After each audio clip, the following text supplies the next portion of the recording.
Stairs are another location where safety glazing is normally required. If you were to fall down the stairs, if you're holding boxes and you fall into the sidewall and you want to put an elbow through a window, you want to make sure that it's tempered, that you don't get all cut up. And so there are some code requirements when it comes to safety glazing in stairwells, runs up and down stairs, and landings. So let's dive right into those code requirements, and then I'll go over some pictures with you.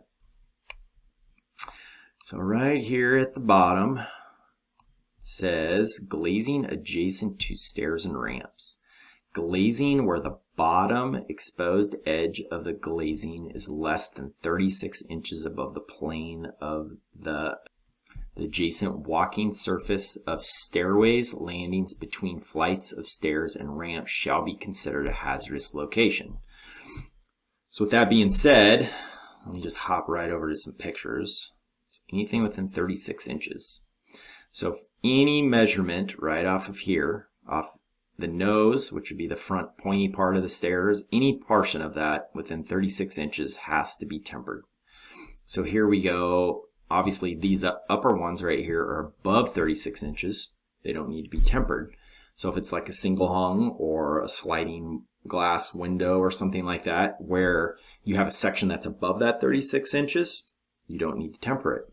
But anything within that, you do. So if you were to just take and make an arc with a tape measure from any point on your stairs, if you hit glass, temper it, okay? Now let's jump back over here to the code and let's talk about landings a little bit, right? So, well, before I get there even, let me jump back and talk about the exceptions, because everybody, for the most part, should have handrail on their stairs, right? So that handrail between 34 and 38 inches above the stair nose goes across those windows, then you don't need to temper them. And here's the exception, where glazing is adjacent to the walking surface and a horizontal rail is installed 34 to 38 inches above the walking surface. So essentially, if you install a handrail, you're good to go. The other exception is glazing that's 36 inches or more measured horizontally from the walking surface. So that is like, again, it's that arc, right?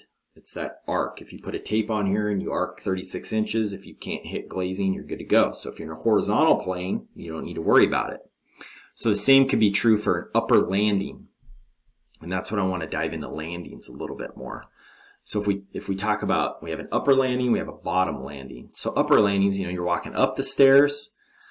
You're not necessarily going to fall and roll all the way back down. Or if you were to trip and fall, you would fall forward. And it's not like this long rolling type motion. You'd fall, right?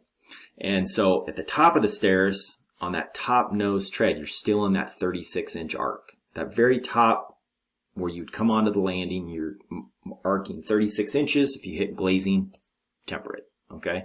But let's talk about the bottom of the stairs, where you could roll down the stairs, and you could hurt yourself. And you don't want to fall into non-tempered glazing and get all cut up, which could be, as a safety standpoint, it could be pretty bad. And so we want to protect against that. So in the code book, this illustration right here kind of talks about the bottom tread nosing, so that'd be the last step on your stairs. It says glazing less than 36 inches above landings. So it's again that same 36-inch mark for height. Above landings within this area are considered to be hazardous. So this area is this 180-degree arc that's 60 inches. And that's hopped up here. So glazing adjacent to the bottom stair landing. Glazing adjacent to the landing at the bottom of the stairway where the glazing is less than 36 inches.